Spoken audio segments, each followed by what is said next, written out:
എല്ലാ പ്രിയപ്പെട്ടവർക്കും ക്രിസ്തുയേശുവിൻ്റെ നിസ്തുല നാമത്തിൽ സ്നേഹവന്ദനം.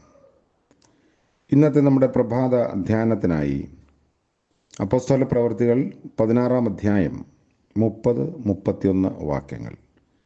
അപ്പോസ്തല പ്രവൃത്തി 16-ന്റെ 30-31. അവരെ പുറത്തു കൊണ്ടുവന്ന്, യജമാനന്മാരെ, രക്ഷ പ്രാപിപ്പാൻ ഞാൻ എന്തു ചെയ്യണം എന്ന് ചോദിച്ചു. കർത്താവായ യേശുവിൽ വിശ്വസിക്ക, എന്നാൽ നീയും നിന്റെ കുടുംബവും രക്ഷ പ്രാപിക്കുമെന്ന് അവർ പറഞ്ഞു. കർത്താവിൻ്റെ പരിശുദ്ധ നാമം വാഴ്ത്തപ്പെടുമാറാകട്ടെ. രക്ഷ പ്രാപിക്കാൻ ഞാൻ എന്ത് ചെയ്യണം? നമ്മൾ ജീവിക്കുന്ന ഭാരതീയ പശ്ചാത്തലത്തിൽ വളരെ പ്രസക്തമായ ഒരു ചോദ്യമാണിത്. രക്ഷ എന്നതിന് പകരം മറ്റ് ചില വാക്കുകളായിരിക്കും പ്രയോഗിക്കുന്നത്.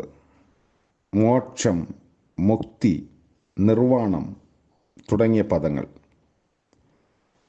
രക്ഷ എന്നത് ഒരുവൻ സ്വന്തം പരിശ്രമത്താൽ ആർജിക്കുന്ന ഒന്നാണ് എന്ന് ഈ ചോദ്യം സൂചിപ്പിക്കുന്നു.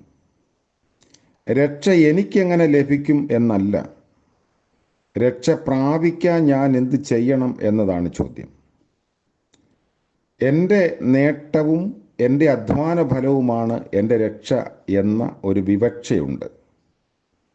വേദശാസ്ത്രപരമായി വളരെ പ്രാധാന്യമർഹിക്കുന്ന ഒരു വിഷയമാണ് രക്ഷ എന്ന് പറയുന്നത്. ഈ ചോദ്യത്തിൻ്റെ പശ്ചാത്തലവും സന്ദർഭവും നമുക്കറിയാം. ഫിലിപ്പിയിലെ ഒരു കാരാഗൃഹത്തിൽ 2 മനുഷ്യർ ബന്ധനത്തിലായി. ഇവരുടെ പേരുള്ള ആരോപണം എന്തായിരുന്നു?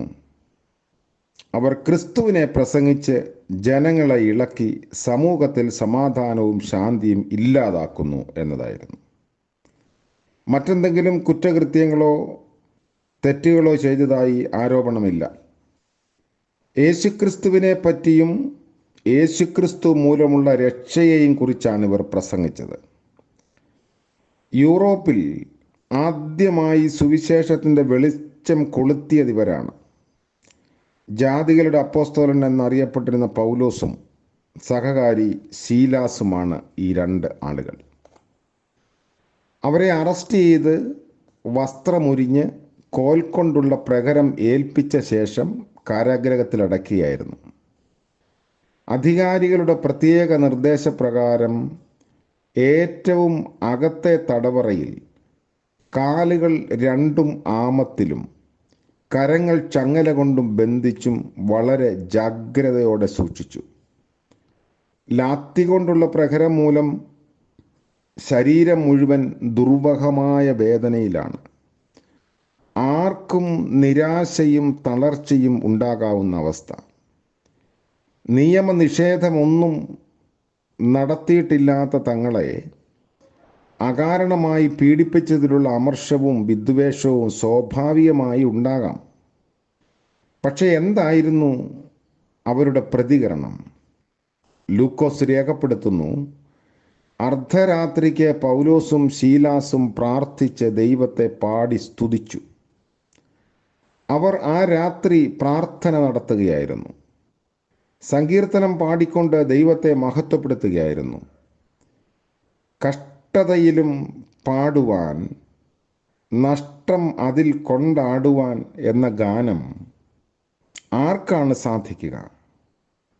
ഉത്ഥിതനായ ക്രിസ്തുവിൻ്റെ കൂട്ടായ്മയും പരിശുദ്ധാത്മാവിൻ്റെ ചൈതന്യവും ജീവിതത്തിൽ അനുഭവിക്കുന്നവർക്ക് മാത്രം സാധ്യമാകുന്ന ഒന്നാണ് ഈ പ്രത്യേക പ്രതികരണം.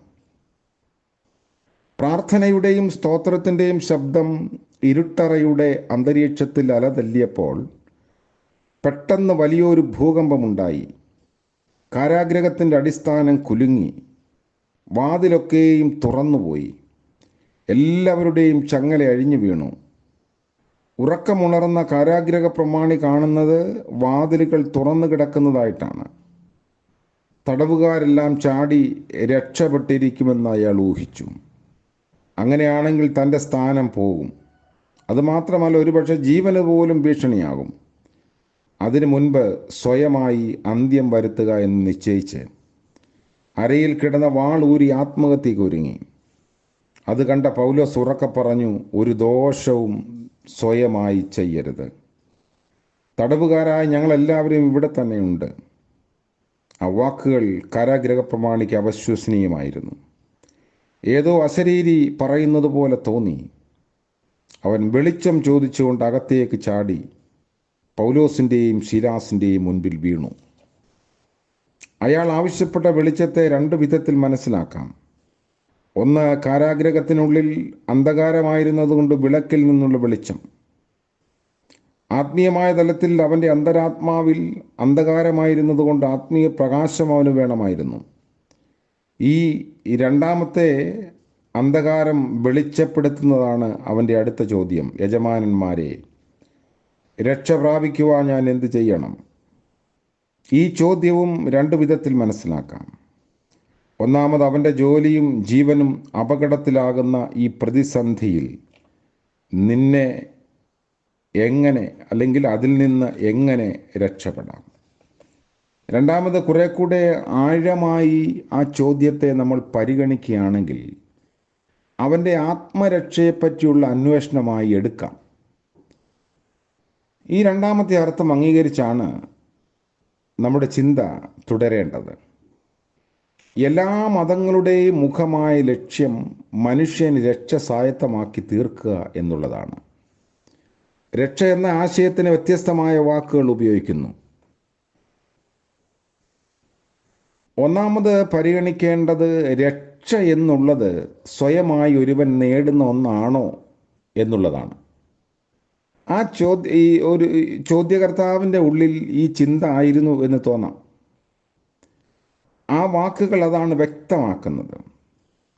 ഹിന്ദുമത സിദ്ധാന്തത്തിൽ ഭക്തി, ജ്ഞാനം, കർമ്മം എന്നീ മാർഗങ്ങളിൽ കൂടി ഒരുവൻ സ്വയമായി ആർജിക്കുന്ന ഒന്നാണ് മോക്ഷം. പാപത്തിൻ്റെ അഥവാ മായയുടെ വലയത്തിൽ നിന്ന് പുറത്തു വരാനുള്ള മാർഗങ്ങളാണ് ഈ പറഞ്ഞ കാര്യങ്ങൾ. കർമ്മവും പുനർജന്മവും തുടർന്നുകൊണ്ടേയിരിക്കുന്നു. ഈ ശൃംഖലയെ ഭേദിക്കാൻ മനുഷ്യന് കഴിയും. അങ്ങനെ മോക്ഷത്തിലെത്താൻ ആ വിശ്വാസപ്രകാരം പലരും യത്നിക്കേണ്ടതാണ് എന്ന സൂചനയുണ്ട്. യഹൂദ ചിന്താഗതിയും ഏറെക്കുറെ ഇതിനോട് ചേർന്ന് നിൽക്കുന്നു.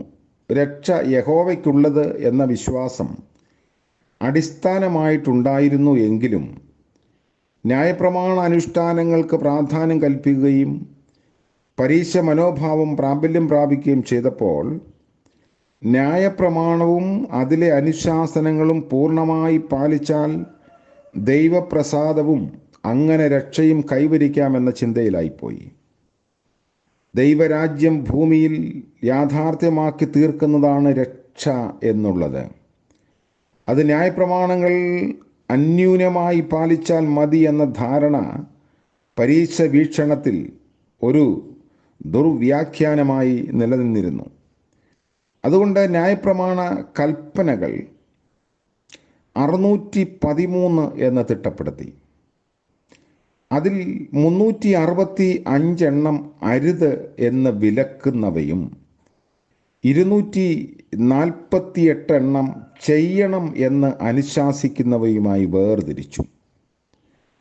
ശബത്തിൽ തന്നെ ചെയ്യാൻ പാടില്ല എന്ന് വിലക്കിയിട്ടുള്ള കാര്യങ്ങൾ 39 ഇങ്ങനെ ആത്മീയത എന്നാൽ കൽപ്പനകൾ പാലിക്കുന്നതിനുള്ള വ്യഗ്രത എന്ന വിധത്തിലേക്ക് ഇതൊക്കെ ഒരുതരം തരം താണുപോയ പശ്ചാത്തലം. പൗലോസ് ഒരു കാലത്ത് ഈ പരീശ മതത്തിൻ്റെ സ്വാധീനത്തിലായിരുന്നു. അദ്ദേഹം തന്നെ ഏറ്റുപറയുന്നു, ന്യായപ്രമാണം സംബന്ധിച്ച് പരീശൻ, ശുഷ്കാന്തി സംബന്ധിച്ച് സഭയെ ഉപദ്രവിച്ചവൻ, ന്യായപ്രമാണത്തിലെ നീതി സംബന്ധിച്ച് അനിന്യൻ. ഫിലിപ്പിയ ലേഖനം 3-ാം അധ്യായത്തിലാണ് പൗലോസ് അത് സൂചിപ്പിക്കുന്നത്. അപ്പോൾ കർശനമായി ന്യായപ്രമാണം പാലിച്ച് ജീവിച്ചുവെങ്കിലും ആന്തരികമായി സംഘർഷത്തിലായിരുന്നു. ആഗ്രഹിക്കുന്ന നന്മയല്ല, ആഗ്രഹിക്കാത്ത തിന്മ പ്രവർത്തിക്കുവാൻ നിർബന്ധിതനായിത്തീരുന്നു. ഒരു ദൂഷിത വലയത്തിലകപ്പെട്ട അനുഭവമായിരുന്നു. വലയിലകപ്പെട്ട മത്സ്യം വലയിൽ നിന്ന് പുറത്തു കിടക്കാൻ എത്ര ശ്രമിച്ചിട്ടും കഴിയാത്ത അവസ്ഥയിലാണ്. ഇപ്രകാരമുള്ള ആന്തരിക സംഘർഷത്തിലും പരാജയബോധത്തിലും പൗലോസ് അപ്പോസ്തലൻ ചോദിക്കുന്നു, അയ്യോ, ഞാൻ അരിഷ്ട മനുഷ്യൻ, ഈ മരണത്തിന് അധീനമായ ശരീരത്തിൽ നിന്ന് എന്നെ ആർ വിടുവിക്കും? ഈ ഒരു ചോദ്യം എല്ലാം അറിയാമെന്ന് ധരിക്കുന്ന നമ്മുടെ ഉള്ളിലും അലയടിക്കുന്നുണ്ട്. രക്ഷപ്പെടാൻ എന്താണ് ചെയ്യുക? നമുക്ക് വ്യക്തമായ ഉത്തരവും അതിനുള്ള പരിഹാര മാർഗവും കർത്താവായ യേശുക്രിസ്തുവിലൂടെ ലഭിച്ചു കഴിഞ്ഞു. എങ്കിൽ പോലും അതിനുള്ളിൽ ഇങ്ങനെ ഒരുതരം വട്ടം കറങ്ങി ജീവിക്കുന്ന അവസ്ഥയിലാണ്. പുതിയ ദിനത്തിൻ്റെ പ്രഭാതത്തിൽ ഈ ചോദ്യം നമ്മളെ അലട്ടിക്കൊണ്ടിരിക്കണം. രക്ഷ പ്രാപിക്കാൻ നമുക്ക് നൽകിയിരിക്കുന്ന കാര്യങ്ങൾ നാം സ്വീകരിച്ചു കഴിഞ്ഞുവോ? അതിലൂടെ ആ രക്ഷയുടെ സന്തോഷത്തിൽ ജീവിക്കാൻ നമുക്ക് സാധിക്കുന്നുവോ? യേശുക്രിസ്തുവിന്റെ രക്തത്താൽ വീണ്ടെടുക്കപ്പെട്ട ഗണത്തിൽ നമ്മൾ ചേർക്കപ്പെട്ടിരിക്കുന്നുവോ? ആ ഒരു വ്യക്തിപരമായ ഉറപ്പ് നമുക്ക് പ്രാപിക്കേണ്ടതുണ്ട്. ഇന്നത്തെ പകൽക്കാല ജീവിതം അനുഗ്രഹപ്രദമാകട്ടെ. പ്രാർത്ഥിക്കാം. കരുണ നിറഞ്ഞ വാഴ്ത്തപ്പെട്ട ദൈവമേ, സ്വർഗീയ പിതാവേ, അനുഗ്രഹീതമായ പുതിയ പ്രഭാതം ഞങ്ങളുടെ ആയുസ്സിനോട് കൂട്ടിച്ചേർത്ത ദൈവത്തിന് സ്തോത്രം. ഞങ്ങളിൽ തന്നെ രക്ഷ പ്രാപിക്കുവാൻ കർത്താവിലൂടെ ലഭിച്ച വലിയ മാർഗത്തെ സ്വീകരിച്ച് ആ മാർഗത്തിൽ ജീവിക്കുന്നുവെങ്കിലും പലപ്പോഴും അതിൻ്റെ ഗൗരവം കണക്കിലെടുക്കാതെ ജീവിച്ചു പോകുന്ന കുറവുകൾ ഞങ്ങളോട് പൊറുക്കണമേ. ഇന്ന് രക്ഷാ നിർണയത്തോടെ ജീവിക്കാനുള്ള കൃപ ഞങ്ങൾക്ക് നൽകണമേ. പ്രഭാതം മുതൽ പ്രദോഷം വരെയും കർത്താവിൻ്റെ കൃപയിൽ ആശ്രയിക്കുന്നു. ഇടറിപ്പോകാതെ, വ്യതിചലിച്ചു പോകാതെ സ്ഥായിയായി നിൽപ്പാനുള്ള കൃപ ഞങ്ങൾക്ക് നൽകണം. ശ്വാസത്തിൻ്റെ ഉറപ്പ് ഞങ്ങൾക്ക് നൽകണം. ആവശ്യങ്ങളിൽ കൂടെയിരിക്കണമേ. വഴികൾ തുറക്കുകയും ആലോചന നൽകുകയും ചെയ്യണം. ഇന്ന് ജന്മദിനം ആഘോഷിക്കുന്ന പ്രിയപ്പെട്ടവർ, വിവാഹ വാർഷികം ആഘോഷിക്കുന്നവർ എന്നിവർക്ക് വേണ്ടി പ്രാർത്ഥിക്കുന്നു. പുതിയ വർഷം അനുഗ്രഹത്തോടെ ജീവിപ്പാനും പ്രത്യാശയോടെ രക്ഷയിൽ നിലനിൽപ്പാനും സഹായിക്കണമേ. വ്യത്യസ്തമായ ആവശ്യങ്ങളാലും ഭാരങ്ങളാലും തളർന്നുപോയ ധാരാളം ആളുകളുണ്ടല്ലോ. കർത്താവേ, അങ്ങനെയുള്ളവർക്ക് വേണ്ടി പ്രാർത്ഥിക്കുന്നു. രോഗശയ്യയിലായിരിക്കുന്നവർക്ക് ആശ്വാസവും വിടുതലും നൽകണമേ. സാമ്പത്തികമായി പിന്നോക്കം നിൽക്കുന്നവർക്ക് അവിടുന്ന് വഴിയായി വാതിലായി കൂടെ ഇരിക്കണമേ. എല്ലാവരെയും ഓർത്ത് സ്തോത്രം ചെയ്യുന്നു. വിശേഷമായി പലസ്തീനിൽ, ലബനിലൊക്കെ നിലനിൽക്കുന്ന ഒരു യുദ്ധ അന്തരീക്ഷം, അതിനെ ഓർത്ത് പ്രാർത്ഥിക്കുന്നു. അനേകം നിരപരാധികൾ കൊല്ലപ്പെടുന്ന ഒരു സാഹചര്യത്തിൽ കർത്താവേ, അവിടുന്ന് സമാധാന പ്രഭുവായി, അവിടുന്ന് തൻ്റെ കാൽ ചുവടുകളൊക്കെ ഊന്നി നിന്ന ഇടങ്ങൾ സമാധാനപൂർണ്ണതയിലാവാൻ അവിടുന്ന് ഇടയാക്കുകയും ചെയ്യണമെന്ന് പ്രാർത്ഥിക്കുന്നു. യേശു മശീഹ മൂലം ഞങ്ങളുടെ പ്രാർത്ഥന കൃപയോടെ കേൾക്കുമാറാകണമേ. ആമേൻ. ത്രിയേക ദൈവത്തിൻ്റെ കാവലും അനുഗ്രഹവും രക്ഷയും നാം എല്ലാവരോടും കൂടെ ഇന്നും എന്നേക്കും ഉണ്ടായിരിക്കുമാറാകട്ടെ. ആമേൻ.